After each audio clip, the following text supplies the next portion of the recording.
Oops. I'm trying to share my slide with y'all, and it looks like it's not on the screen. Hey, if you can hear me, it's JJ Conway. We're just going to get set up here. Let me share my screen.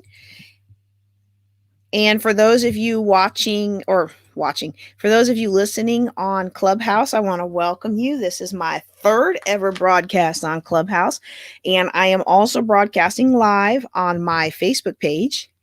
And so if you are hearing me, but you'd like to see me and see the slides, please go to facebook.com/drjjconway and you'll be able to see the slides. And making sure we're streaming to the DART method of real estate investing. We're streaming to the YouTube channel, and we are streaming to Facebook, and we're doing the Clubhouse. So I think I've got everything set up. Let's go ahead and get started today. For those of you who don't know me, my name is JJ Conway, and I'm super excited to welcome you to today's DART method of real estate investing class. Today's class is about tax sales. We're going to talk about the different kinds of tax sales, and then we're going to talk specifically about the Louisiana tax certificate process.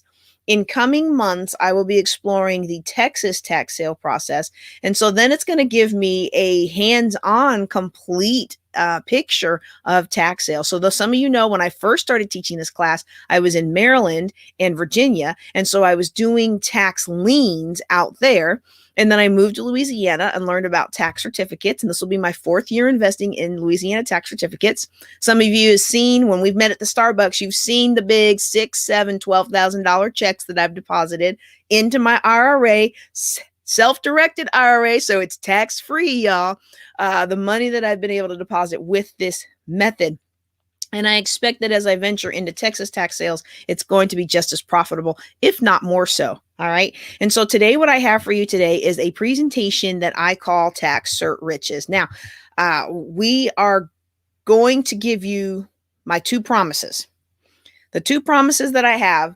One, I'm going to teach you skills that you can put into practice right now. Okay. So whatever I teach you, whenever I teach a real estate class, I want to put something before you that you can turn around and do your research, or you can actually begin to talk to people, or you can begin walking up and down your neighborhood, or driving for dollars, or fill in the blank. I want you to be able to start making money ASAP. And I'm going to teach you something that you can do right now, so that if you are participating in the upcoming tax sales, and in Louisiana, it's coming up the first week of June, that you'll be able to move forward. Okay. So I'm going to give you something that you can absolutely start on tonight. And of course, like always, I'm going to give you the opportunity to learn more. Now, I'm going to be realistic about it. Because of the transition in my life, I am not offering a specific hands-on how-to class with all of the documentation and all that stuff. So I'm just letting you know that up front. I know every year a lot of people like to sign up for that class because I normally walk you through the whole process, but there's a lot of unknowns in what I'm doing this year, and I'll explain that more as we get to the end.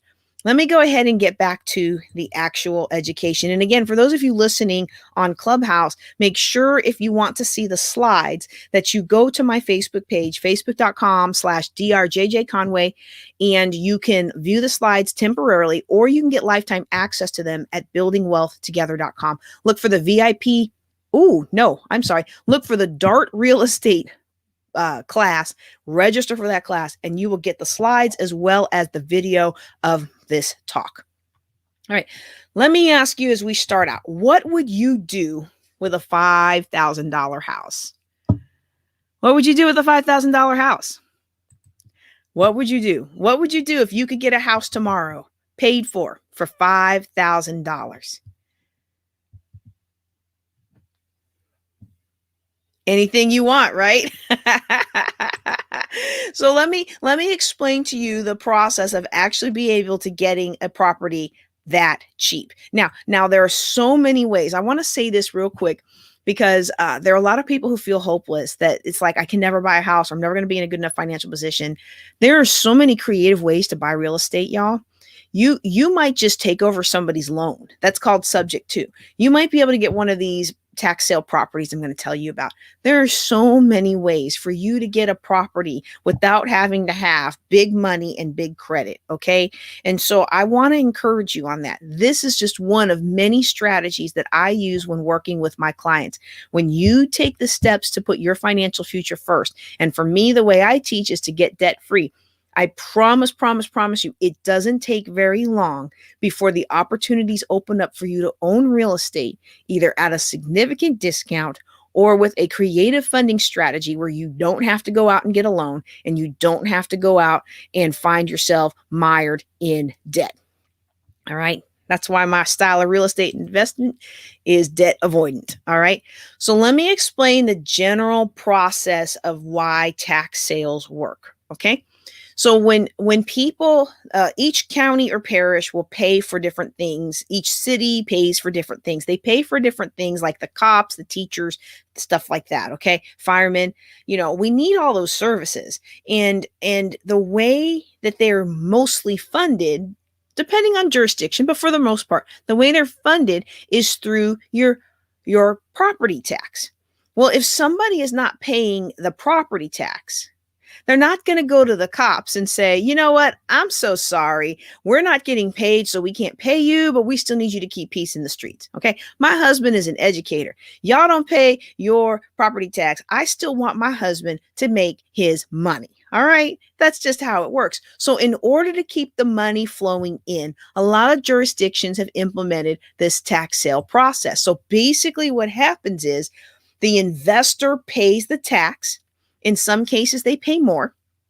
And the investor then has some time they have to wait in which the owner can redeem the property. But when the owner redeems the property, now the tax sale investor actually gets a benefit. Okay. And so the different kinds of benefits are different from each jurisdiction. All right. But the bottom line is an investor pays the tax that a homeowner couldn't pay. The homeowner is given time to redeem that property, that property. If they redeem it, the investor makes money off of that investment. Okay. So whether it's, it's usually some form of interest, but the amount of profit is different from jurisdiction to jurisdiction. Okay. So each jurisdiction does it different. And each state does it different. So like in Maryland, you have the tax liens, and each county has a different rate of interest that you make. All right. In Louisiana, they have what's called tax certificates. You're actually buying a portion of ownership. 1%, 4%, 20%, 100%. You're actually buying some form of ownership in the property. And so it's really important, if you want to invest in tax sales, that you learn how your jurisdiction works, because each one is different. The general process, though, somebody didn't pay their tax. An investor pays the tax for them. In order for the homeowner to clear out that investor, they have to pay back that investor plus fees plus extra. That extra is the profit that the investor takes home. Okay. And so again, every jurisdiction does it different, but the bottom line is the investor gets their money back with some level of interest. And it really depends on where you're at. When I was in, I think Prince George's County, Maryland was 12%. I think when I was investing in Charles County, I think they were 24%. There were some, I don't remember which ones they were in Maryland, that were even 36%. But each percentage comes with a different kind of redemption period and how long. So in Louisiana, the way it works in Louisiana, which I just moved away from, the way it works in Louisiana is you get a baseline 5%. So if the homeowner gets the notice, your house has been sold at the tax sale, and they go the next day to go redeem their house, the investor is going to get a minimum of 5% interest that first month. The next month, they add 1% more interest, so that makes 6%. And if you hold the certificate for the full redemption period, which in Louisiana is 3 years, that's up to 41% on that original amount, which can be very, very lucrative if you are trying to grow your IRA quickly. especially if you do this like we talked about last month, where we talked about the self-directed IRA. If you did this in a self-directed IRA, then you don't even have to pay any tax on it. How cool is that, right? Like, I love legal tax-free, right? Okay, so if the owner redeems, how much the investor gets back is going to be different.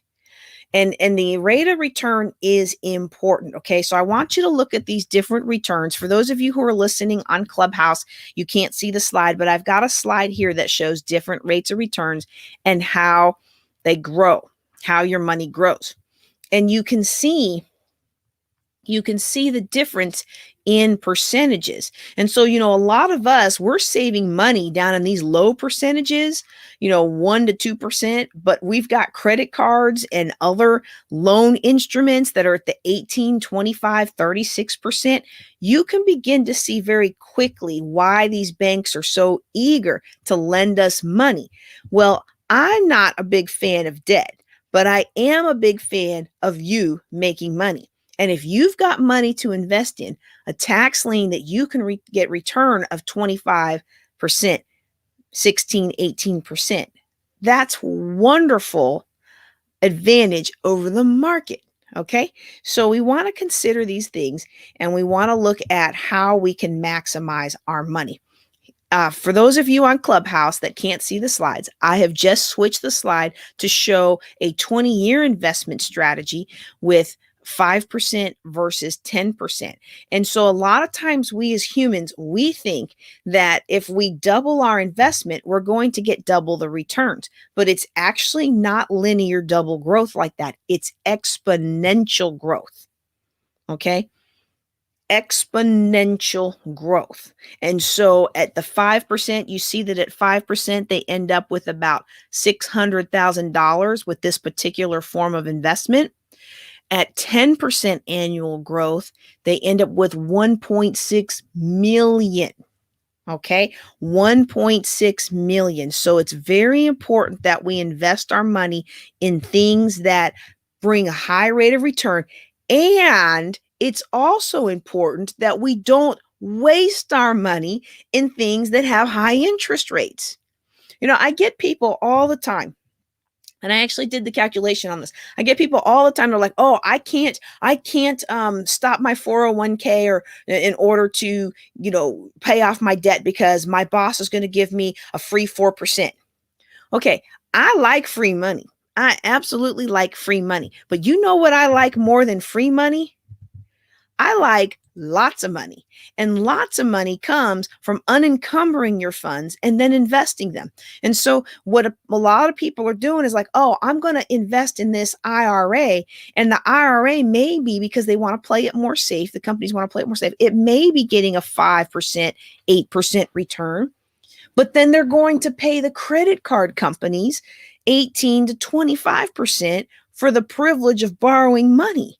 You can see just from this chart that shows the difference between 5 to 10%, you can see what a huge difference that makes in your longevity, even with the free 4% from your boss. Okay. So anyway, this is not that kind of investing class. This is a real estate investing class, but I had to put, I'm a financial planner, y'all. I had to put that plug in, right?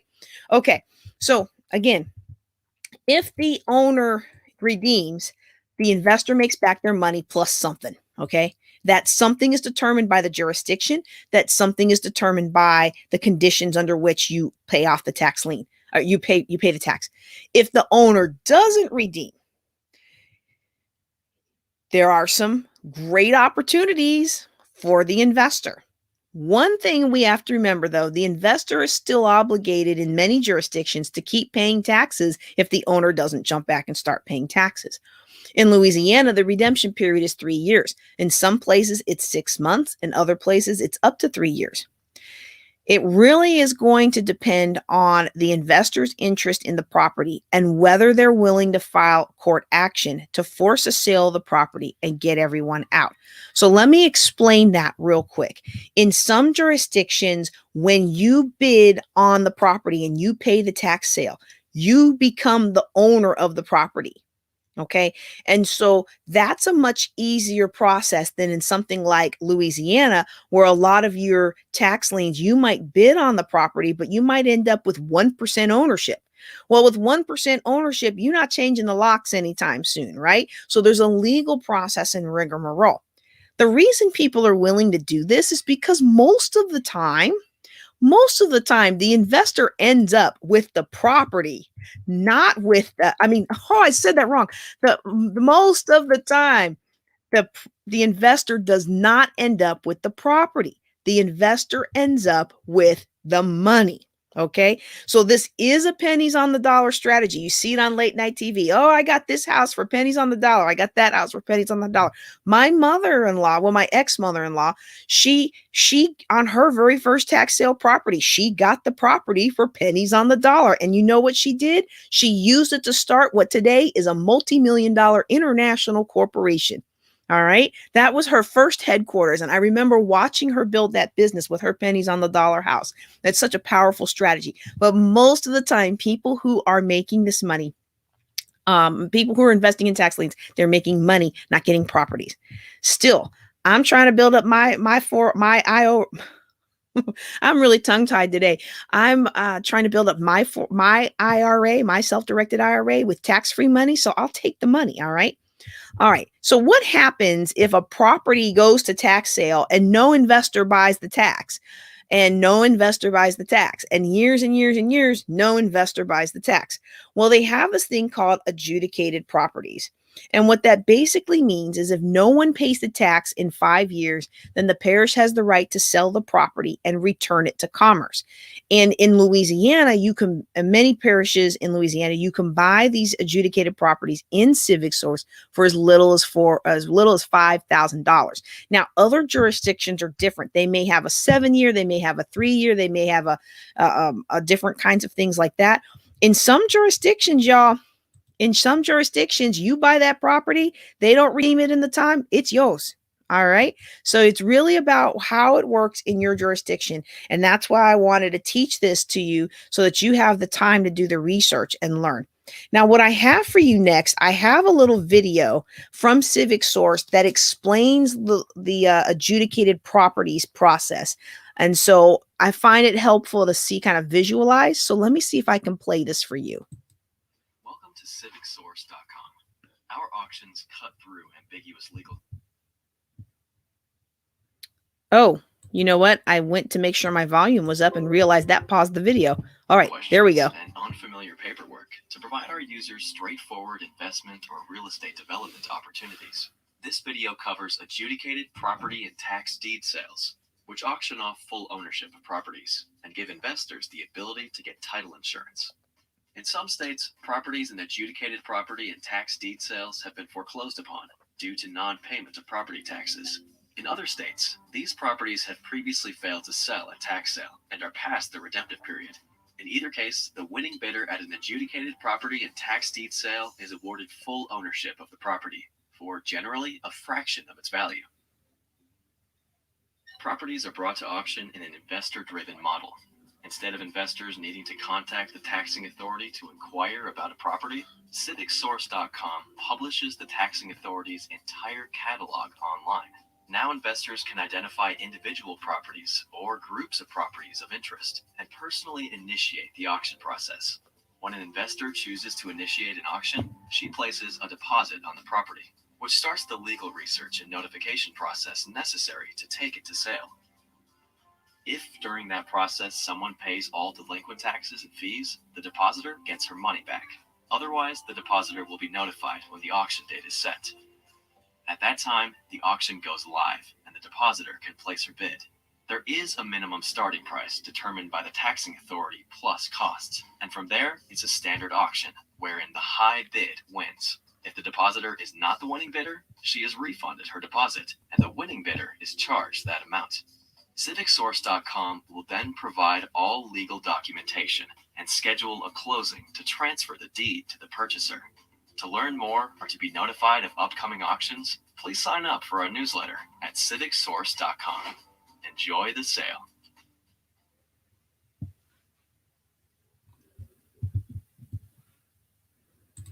All right, all right. So that's a very good overview of the adjudicated properties, but I want to make sure you remember every jurisdiction is different.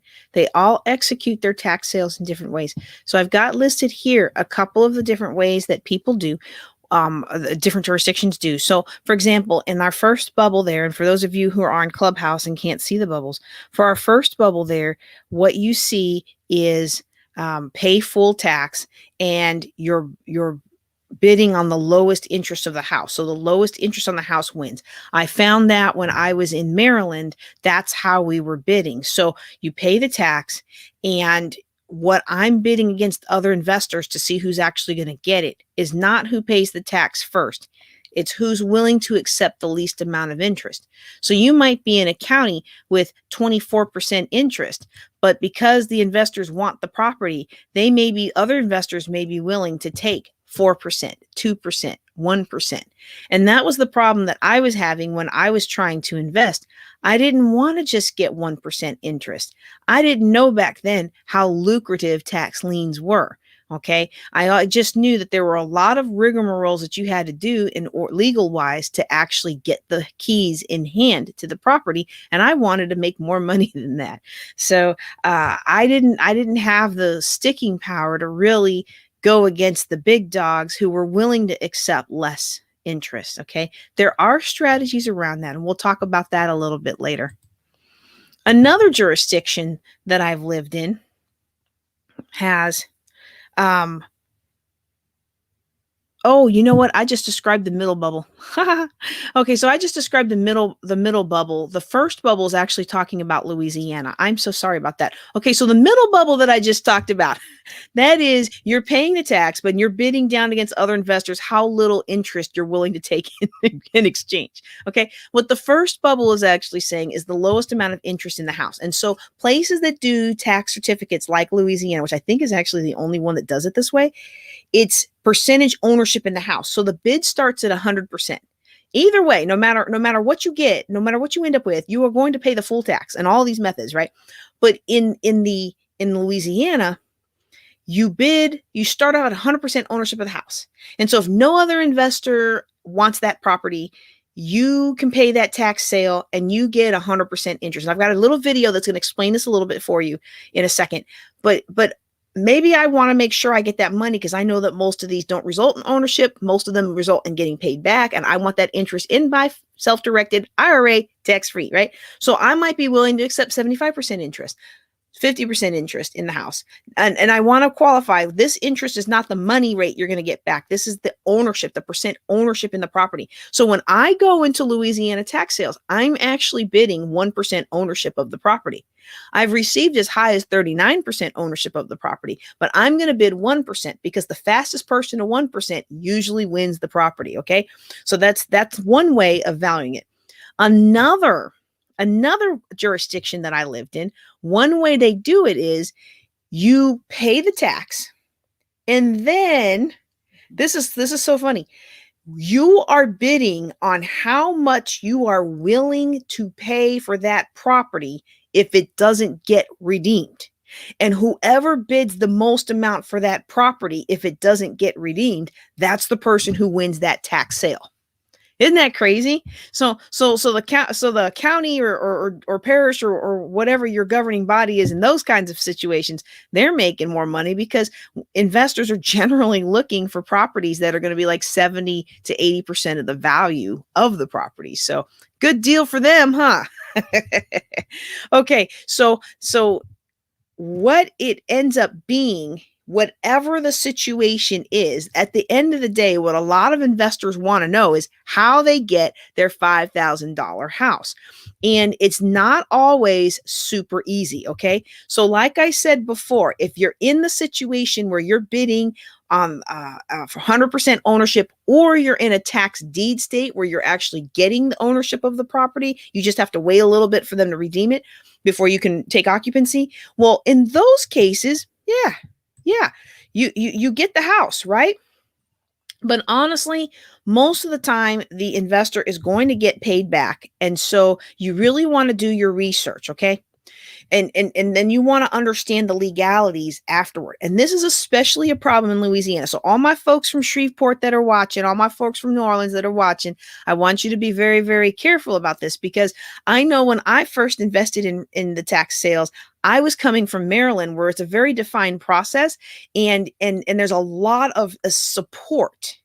And what I found out real quickly with Louisiana tax certificate sales, is you might win the property, but you're rarely going to get 100% ownership of that property. And since you don't have 100% ownership of that property, you got to find you a lawyer to help you get that property when the redemption period is up. And then once you get that, once you do all of that, there's still a whole lot of stuff. And I've talked to several lawyers, and it has been an adventure. Let me tell you, I've got 3 properties that are maturing this summer. And so I've been trying to lay the groundwork, and we'll talk more about that in a second. But I just want you to understand that most of the time, people who are investing in this strategy are getting money, not properties. And the property acquisition is not as easy as they make it sound on late night TV, but it's super profitable. So don't give up hope, right? Okay, so let me see.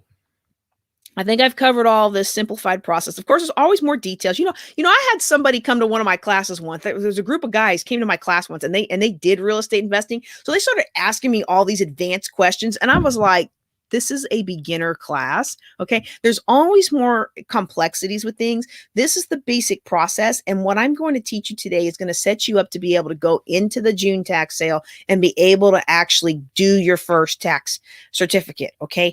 And so if that certificate doesn't get redeemed, like most of them do, if it doesn't get redeemed quickly, or if you don't follow my guidelines and you get stuck with a dog, then there are additional questions and additional guidelines. But the simplified process is they release a list of all the people who haven't paid their taxes. You take that time to do your research.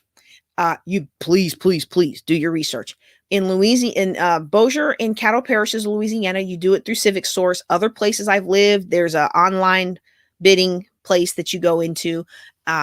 You bid through CivicSource, and you bid down what it is you're willing to accept ownership in the property. All right. So I think the next slide. Oh, no, it's not. Okay. Let me go back here. I thought the next slide was the video. Okay. So I want to remember what I said before about how the process is different from jurisdiction to jurisdiction. In Maryland, what you're bidding on is how little money they have to pay you back. They have to pay you back the face value of what you've invested, but then the fees and the extra interest rates, that's what you're bidding on. So do I need to make 24% on this, or will I be willing to accept 5%, 4%, 3%, 2% interest? If it's just a money thing and you're just going to keep churning it, well, then maybe you're willing to accept a little bit less. Okay. But sometimes it's going to depend, not sometimes, it's always going to depend on your jurisdiction. Okay. What I'm going to spend most of the rest of this talking about is going to be Louisiana tax sales. And I'm going to do that for 2 reasons. Okay. One, it's been several years. It's been like 4 or 5 years since I invested in Maryland tax liens. So I'm going to weave some of those stories into my examples, but the freshest information is going to be what I did in Louisiana.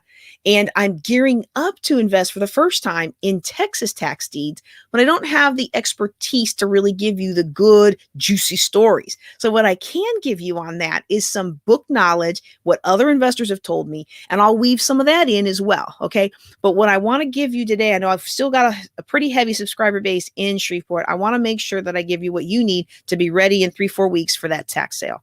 Okay. All right. So again, it's all different based on the jurisdiction. Okay. Here's the video that I thought you were going to have. What this video explains is the difference of bidding ownership of the property, because we use the same term interest to mean 2 different things. We talk about interest being the interest rate you're going to make back if the owner redeems the property. So if I'm in X county and it's 24% and the owner redeems the property, I paid $1,000 for their taxes. The minimum I'm getting back is $1,240 because that's a 24% interest rate, right? In Louisiana, the interest is your percent ownership in the house. So let's check out this video real quick. Welcome to civicsource.com. And for those of you listening on Clubhouse, you can see this video on my Facebook page. Unfamiliar paperwork to provide our users straightforward investment or real estate development opportunities. This video covers the Louisiana tax certificate auction process, which allows Louisiana parishes and municipalities to collect delinquent taxes owed to them, while simultaneously offering opportunities for individuals to make an investment with potentially high returns. Property taxes are due December 31st, after which they become delinquent. Parishes and cities hold annual tax certificate auctions to recover delinquent property taxes. During the auction, each property has a set price based on the amount of delinquent taxes it cost, which does not change, meaning bids do not increase or decrease the price of the property. Instead, ownership interest in the property is the biddable component, and the winning bid is awarded to the bidder willing to accept the lowest percentage of ownership in the property, while still paying the full amount owed for delinquent taxes and costs. For example, let's say that two properties are each listed at $1,000, and Jane puts bids on both at 100% ownership. Then Paul comes along and bids 1% of one of those properties, and no one else bids after that. Jane wins the property on which she was the only bidder, and Paul is the winning bidder on the other because he accepted a lower percentage of ownership. Regardless of the percent they bid, they each still pay the full $1,000 due immediately upon closing of the auction. The original owners have 3 years to pay Paul and Jane back the delinquent taxes, plus interest and penalties. Paul and Jane cannot take possession of their properties during that 3-year period, but they are obligated to pay subsequent years' taxes, or the property will go back to sale. Immediately after the auction, the owner would need to pay Paul or Jane the amount they paid at the tax sale, plus a 5% penalty and 1% of the first month's interest. Every month after that, the interest amount goes up by 1%. So if their properties are redeemed after 6 months, Paul or Jane would be reimbursed the price paid plus 11%. After a year, they would be reimbursed the price paid plus 17%. If the property is redeemed at 3 years, at the end of the redemptive period, they would be reimbursed 41%. If the property owner does not redeem their property within the 3-year period, because she bid 100%, Jane can now quiet the title and take full ownership and possession of the property. Paul would want to contact an attorney to find out his rights and obligations related to his 1% bid. Thanks for watching, and be sure to sign up for our civicsource.com newsletter to be notified of upcoming auctions. Enjoy the sale. All right. So if Civic Source is active in your area, then you definitely want to do that, because they will indeed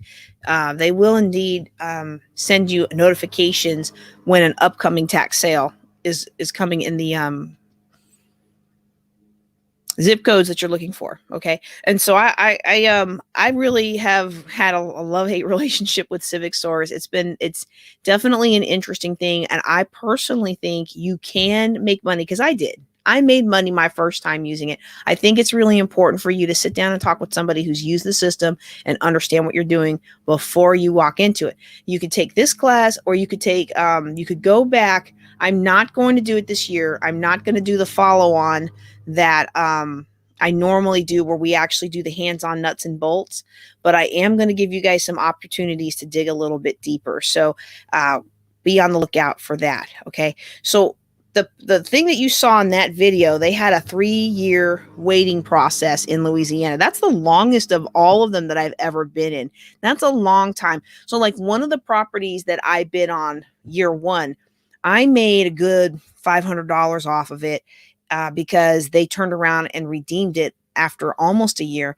And then I thought, well, whoever was in it didn't pay the taxes the next year, so I'm just going to go do that again. Well, I was excited because I knew this particular investor was wanting that. It's a road, or it's frontage to Benton Road, and a lot of possibilities. Well, we had a really, really bad hailstorm, and apparently whoever is in the property didn't bother to file their claim, or whoever owned it didn't file insurance, or maybe whoever owned it didn't have insurance. And so I was out there knocking on the door like, hey, let's get you this property fixed up, right? Like, because I'm thinking, hey, I'm going to try to get this thing. But the other investor kind of stopped being interested in it. So that's still on the books, and it'll be maturing here pretty soon. But it's really kind of a waiting game, because you've got to give the owner an opportunity to make it right. And then each state and each parish, each county has a different way of doing it. So in tax lien states, in order to get the property, you most likely need to foreclose on the property. So you've got to force the sale of the property. And, you know, if there's a loan against the property, okay, if there's a loan against the property, then what the banker is going to want to do is the banker is going to bid that property. They're going to pay off your tax, and then they're going to keep the house and work that out with the owner because they don't want to lose their investment. Okay. And so again, you might still, you know, you might get to the end of your redemption period and be like, ooh, I'm getting the house. And then you still end up with the money. I mean, don't get me wrong, especially if it's in your self-directed IRA, the money is good. All right. Tax-free money is always good. Right. But I was so excited. I thought I was going to get this one building. A year after year, I was like, and it was almost time to redeem it. And then they paid it off. And that was a super fat check. I was really, really happy to make a couple $1,000s on that one. Right. But for my self-directed IRA, but it was like, man, I really would have liked the building because I really want a training center. But that's not usually what happens. Okay. In tax deed states, you get 100% ownership. So if they don't redeem it, boom, it's yours. Okay. I don't know why that says tax deed other. In a tax deed state or tax certificate state, yes, you're going to want to work with a title attorney, but I'm not sure. Maybe I just did a cut and paste error there because I think that should say tax certificate states.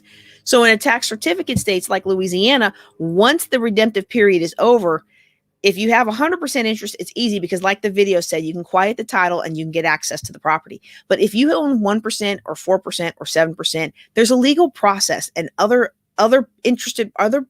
parties that own parts of the property, they also get an opportunity to buy you out, redeem you out. Okay. And so there's a whole legal process, and you're definitely going to want to do that with a title attorney. Okay.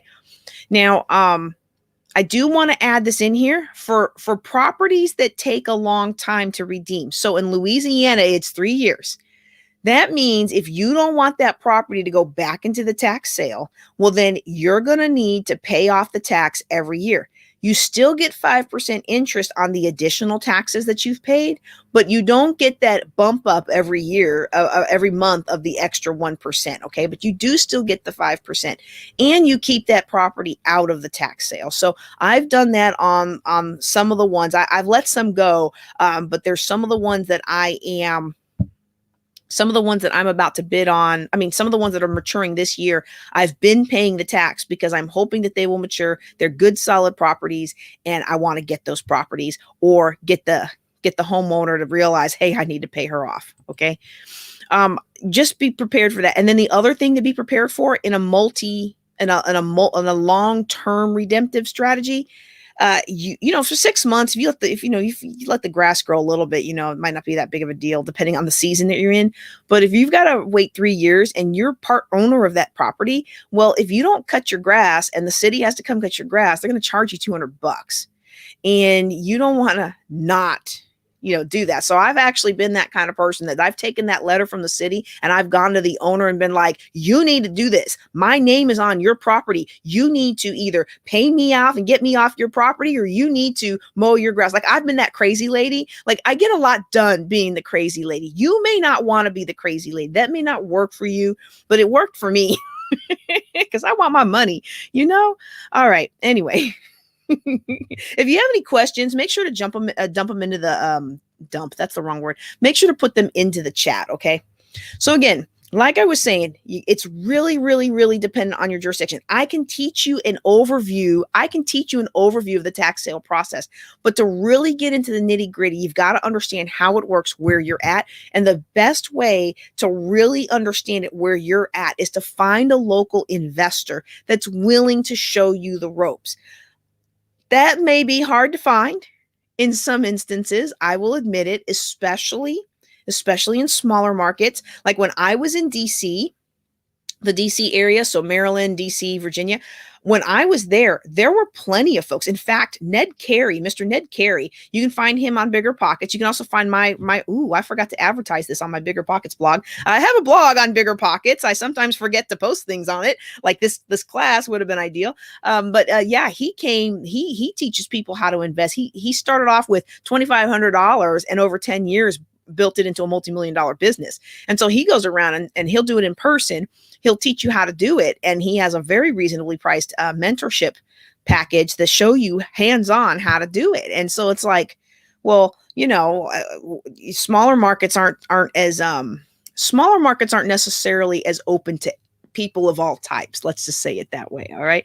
So, but you really want to find somebody local, or you want to be like me and say, okay, I'm trying to connect with these local investors and people don't want to take me under their wing. Well, I'm gonna find a way to do it myself. And that means you're going to have a few more bumps and lumps and things like that, but you'll still find your way. Okay.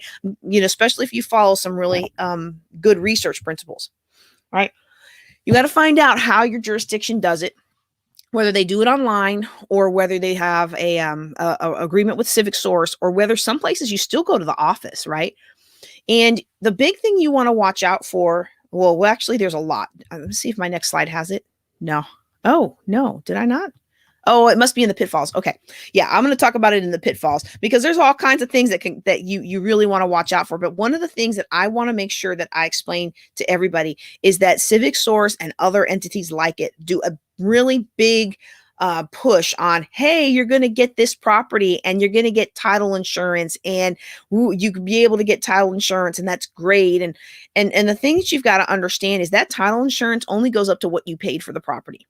So if you got a $5,000 adjudicated property, that title insurance only gives you up to $5,000. So you want to make sure that you're doing this type of investing in a strategy that's going to work for you if you cannot necessarily give clear title.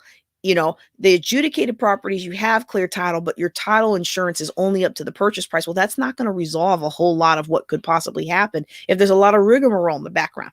The great news is you can go in almost every jurisdiction, at least every one that I've lived in. You can go down to the courthouse and you can get into the land records and you can learn what the history of the property is. Okay. I accidentally invested in one time. I had it open. I actually meant for it to be the very last tab because I had them all open how I was going to do it. And I was just going boom, boom, boom, boom, boom, boom. As soon as the sale opened, right? I was like, yeah, I'm doing it. And I was winning these things. I was so excited. And then I get to the last tab and I'm like, ooh, I thought I already bought that. Oh, let me hurry up and buy it. I lost that one because I hesitated too long. Well, I had put this property that was supposed to be last because I was kind of on the fence about it. I was going to put it last. I was going to pray over it. And then I was going to bid on it. Okay. Maybe not the best strategy, but that's what I was going to do. And turns out I had mixed it in. And so it wasn't the last. It was the second to last. And so by the time I realized it, I'd already bought it, and it was like a $5,000, $6,000 tax.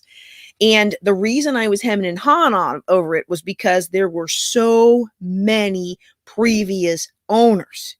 It was like left to 13 kids. And then some of those kids all had 7 or 8 kids. And so by time you break all that down, it was a very profitable property. Like if I had ended up with it, which I thought I was going to, but if I had ended up with it, it would have been a very profitable property right there on Lakeshore Drive. It would have been a very nice investment, but it was complicated.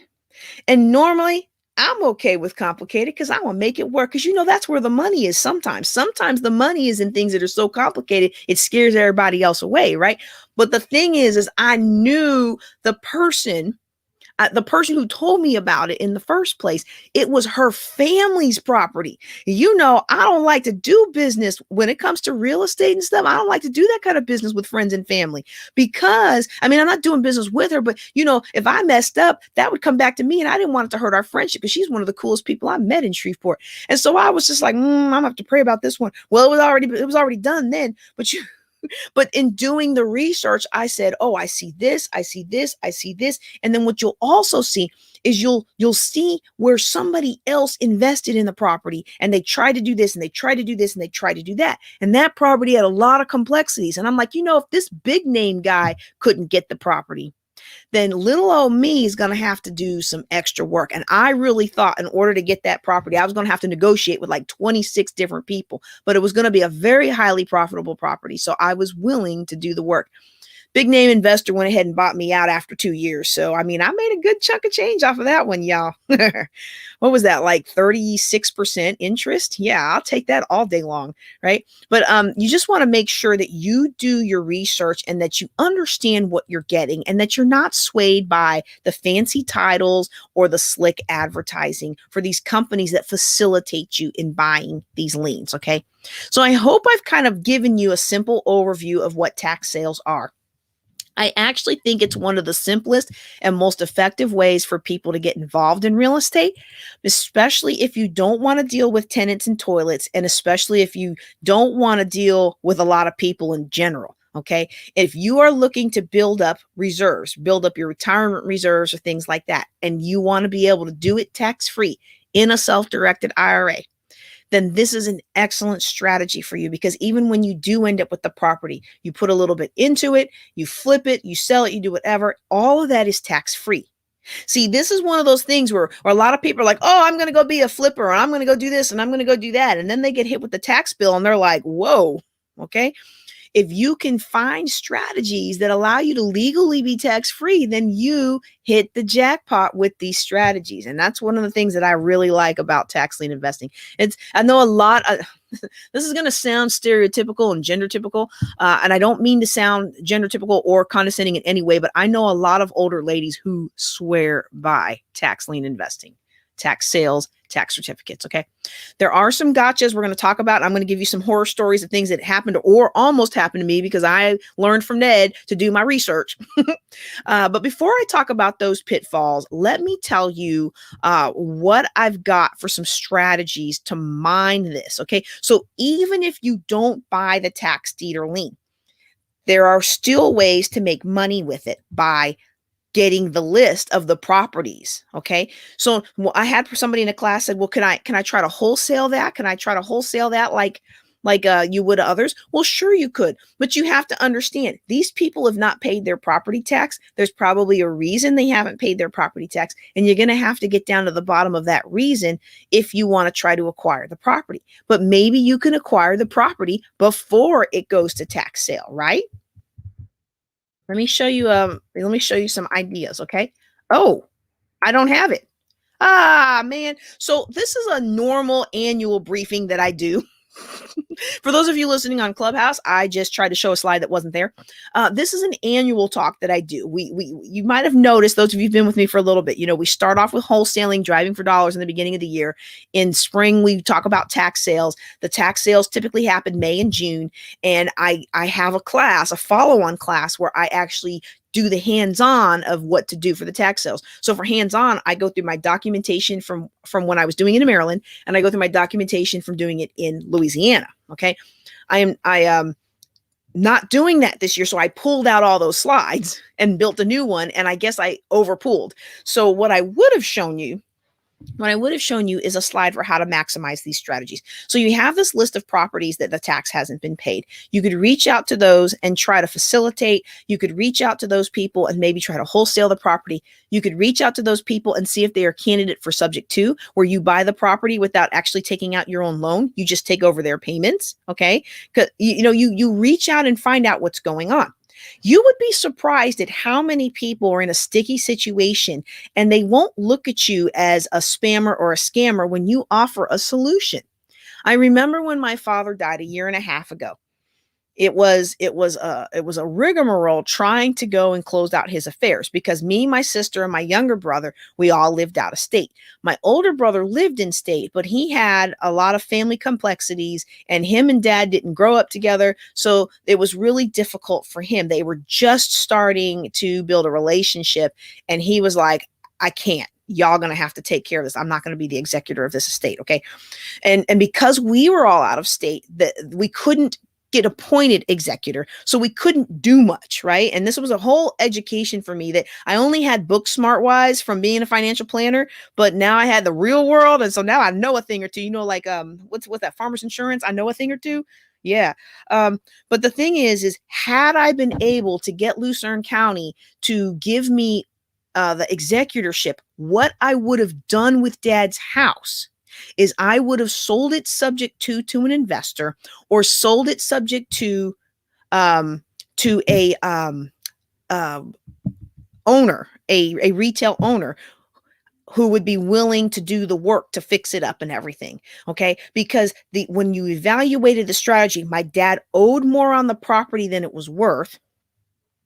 And it needed some significant repair, but not so much that it couldn't be handled. He had just the most amazing neighbors.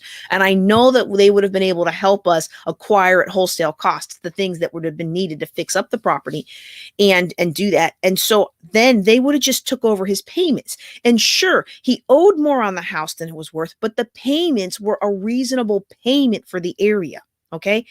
But we couldn't get the county to appoint one of us as executor because we were out of state and we would have to pay all this money and nobody really had it. Y'all remember I was rebuilding my life at that time. I was rebuilding from that accident, and that accident sucked up all my savings, y'all.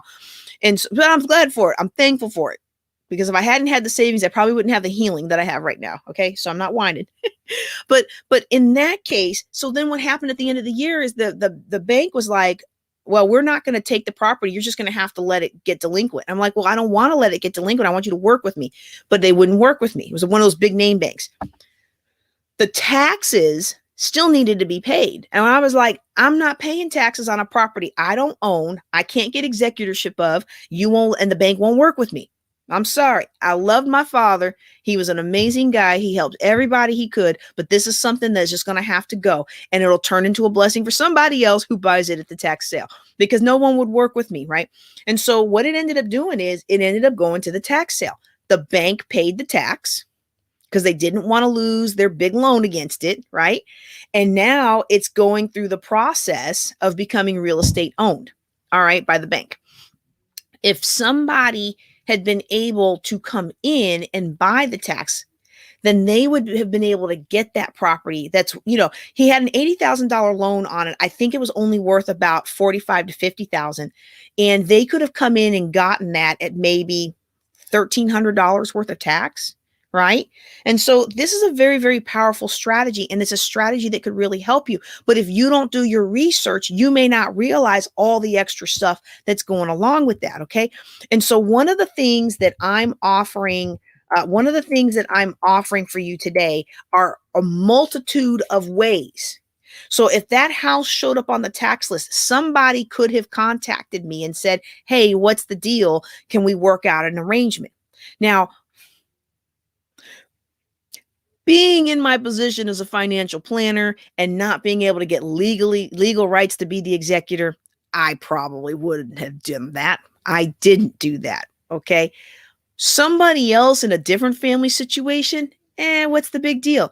You let them take over the property. They pay off the tax. They fix it up. They put a renter in there. The bank gets paid. The bank does not care. Okay.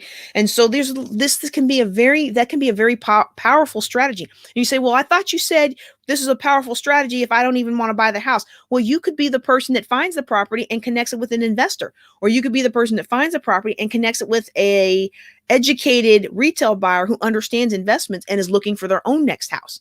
Like, there's so many different ways that you could profit from this strategy of tax sales. Okay.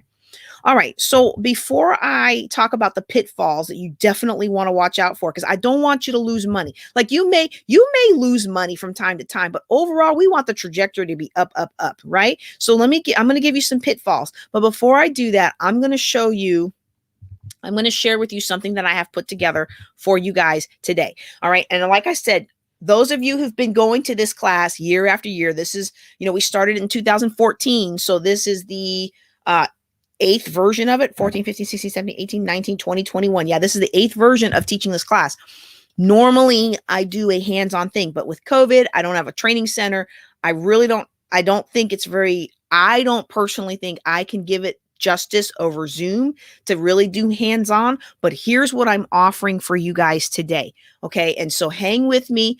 I'm going to give you the pitfalls, but I at least want to let you know what I'm offering today. What I'm offering is to let you look over my shoulder as I prepare to go into the next June tax sale in Louisiana. I'll also let you look over my shoulder as I go for the first time to acquire my mature Louisiana tax certificate. So it's been, this is the 4th year. So now we're finishing year 3, and now I can actually do something with them, right? You are also looking over my shoulder as I prepare for the upcoming Texas tax sale in my local area. There's a couple of different ways that they're doing it, and I'm still learning that. Because I'm still learning these things, I'm not going to guarantee to you anything. I am going to guarantee you that you can join me on weekly phone calls where I will explain to you what I'm doing and how it's going. And as we need to, I will make Zooms available or videos. Okay. So some of you remember in Shreveport, we would have those Starbucks meetings where it's like, hey, I just got another check. Come join me and let me talk to you about this check, and let me talk to you about how I got this and what I did and all the things like that. It's the same kind of thing. You're basically looking over my shoulder and you're not earning, but you're learning from somebody who's actually doing the thing. And the cool thing about it is I'm actually going to be going through the mature tax certificate process for the first time. So I'm not going to sell you a class on how to do that. I hadn't done it yet. I can sell you some book strategies on how to do it. But I'm going to let you see my mistakes and my successes in walking through that. We're going to talk about the lawyers that I've interviewed and who's doing this and who's doing that, why I chose this person or chose that person, and what we're going to do. We're going to talk about the complexities. Like one of the properties that I have, I actually really don't want that property. I want the property, but the guy who's in it, he's disabled, older, he's a good, genuine guy. And the only reason I have his tax certificate is because somebody in the process of him buying the house, the old bank didn't pay it off, and his bank, the new one, didn't pay it. So that year, nobody paid it. And I'm like, okay, I don't want to put you out of your house. I just want my money. So my hope is I'll file the legal proceedings, and all the machinations with his bank will happen to be like, oh man, we missed this. Let's pay her. Okay. 41% interest, baby. That's what I'm looking at. So you're going to be able to look over my shoulder, and you're going to be able to look over my shoulder as I prepare for the Texas tax sale. So I'll show you the research that I've already done, the 2 law firms in my local county that do the tax sales and the things like that. And so we'll do that through weekly phone calls. And as we need to, we've got the Zoom or the video option. Now, that's the observer price. There is a price there because I'm showing you something that's really personal and detailed to me. And there are legal ramifications to opening up your investment life like that to somebody, right? So I have to make that investment bar high to make sure that everybody who comes to the table is somebody that needs to be at the table. All right. The other option that I have for you is a partner price. And this is a form of you are going to now of that partner price, the $497 goes into being the observer. Okay. The rest of your funds will be used towards these investments. So what it's doing is it's almost like a mentorship where you're putting some money into the pot, and then we are going to invest it based on my research. I'm going to walk you through how I do that research. And then hopefully at the end of the day, you're going to get a payday. But notice the big fat asterisk on my slide that basically says partnership does not guarantee profit. Some investments lose value. Okay. And so with this, you have to be what the IRS calls an accredited investor, or you got to meet their definition of friends and family, which means we've had enough conversations with, I think it's like 3 or 5 or something. I have to go back and look at my SEC guidelines, but there's guidelines. And if you have to meet those guidelines before you can do this, because I'm not trying to go to jail. I am too cute to go to jail, right? But some people want to invest, but they don't have $12,000 to invest in the tax sale of this property. They don't have $5,000 to invest in the tax sale of that, but they've got $2,000. They've got $500 to just look over my shoulder and see how it works. So I always want to make opportunities for people who are ready to learn. Okay. All right. So if you know that's something you're interested in, we're not going to do a whole long sales pitch today, but make sure that you're a member of my school, which is free to join. Even if you don't take a class, it's free to sign up for the school itself. You're going to want to open up a self-directed IRA with equity trust. And really, if you're the kind of, if I don't want to say I don't want to say this wrong. The ideal person to partner with me or to look over my shoulder is somebody who has already done this, especially the partnering. Looking over the shoulder, you could take some time, right? But if you're the one who wants to partner with me in anything, you either need to have already done that when we did the self-directed class last month, or you need to do it tonight. You need to shoot her that email. You need to send Jessica that email tonight and get the process started. It is not a quick process to get your self-directed IRA. You need at least a week and a half, if not 2 weeks. And the tax sale's coming up in 3 or 4 weeks now. Okay. It's the first week of June. Actually, with the overlap, it may be the second. It may be the second because June, it's like the first Tuesday, basically. Let me see what the date is here. Now I'm curious. I'm like, I gotta see. Yeah, see, I could have sworn the first Tuesday is June, so the second Tuesday is the 8th. Yeah, so I think it's the 8th of June in Bossier. Okay, I'll get that date to you. Anybody that signs up, I'll get that date to you for sure. All right, you're going to want to open up your self-directed IRA, and then you're going to get with me later to make sure that you qualify, okay? And if you don't qualify and it's something that you're super interested in, then we can just get you on a plan so that next year you're qualified, okay? Because this is important. This is going to be groundbreaking for people who didn't think that you could ever have financial freedom, and you didn't think that you could build wealth, and you didn't think that you could own real estate. This is one of those ways that you can own real estate, and this is one of those ways that you can build wealth. And it's so anonymous now through these automated systems that a lot of the things that maybe have prevented you from building wealth in the past are removed, okay? So I want you to take advantage of this, all right? All right. Contact Jessica. I'm not even going to try to pronounce her last name, but the email is there, okay, at trustetc.com, and let them know that JJ sent you, okay, and then you can set up that account. It does take some time because you got to move money into the account. They got to vet you and make sure that you're, not trying to launder money or anything like that. It's not a hard process. It just takes some time, okay? So, all right. Last slide before I go, let me tell you about some things that you want to look out for. And again, this is going to be jurisdiction by jurisdiction dependent. Okay. The first thing I want to make sure you watch out for are legal fees and subsequent taxes. So when you buy the tax lien, tax deed, tax certificate, depending on your jurisdiction, you might be responsible for continuing to pay the taxes. Now, in Louisiana, if you don't pay the taxes, you don't go to jail or anything. They just put that property back into the tax sale. You still have your first lien, but now somebody else can come in and buy that lien. And so what that means is if you actually want the property, you got to redeem it from whoever bought it after you before you can redeem it and acquire the property yourself, right? So if you got a juicy property, like one that you might actually really want to own the property on, you're going to want to pay off that tax and keep it out of the tax sale, okay? Another pitfall to watch out for is not understanding that legal fees and other fees can really eat into your profits. And so one time I had a property that I was really wanting. It's that training center I was telling you about. And I run down to the courthouse because I realized if I don't pay this tax, it's going to go back into the pool and somebody else is going to get the second tax and it's going to cost me more. So I go ahead to go pay it. Well, they're like, you need is it a cashier's check? You need a certain kind of check to pay it. You can't just write a personal check. And then it has to come from my self-directed IRA, which, like I said, they're great people to work with.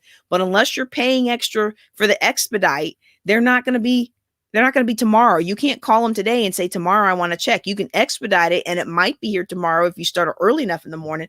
But it's not an instantaneous process, okay, when you're dealing with the self-directed IRAs. And it's not instantaneous because they need to make sure that you're doing things the correct way that keeps everybody out of trouble with the IRS, okay?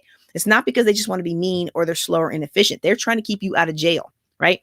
And so they told me, well, you can pay by credit card. Oh, okay, what's that? Well, there's a 5% convenience fee. And I'm like, well, 5% is what I would make if the owner redeems it. And they were like, yeah, but at least you can keep it out of the sale. I'm like, well, no. How much will it be if I wait a day? Well, it's going to go up to this. Well, will I get 5% on that if the owner redeems it? Yes, you'll get 5% on that. Okay, I'll wait and have my company cut a check and I'll get 5% on the bigger check, right? Otherwise, I would have just eaten up my profit right there by paying by credit card. Okay.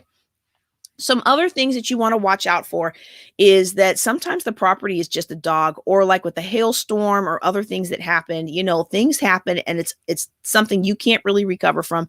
Sometimes you have to just walk away. And I had a property I was fighting for one time. And I was so excited when the big name investor who was ahead of me walked away. I was like, I'm going to get it. I'm going to get it. And then I started doing I started digging and I was like, oh, there's a reason that they walked away. This property has been burnt. Whoever was in it, they burned it. They had a fire and it was practically burnt to the ground.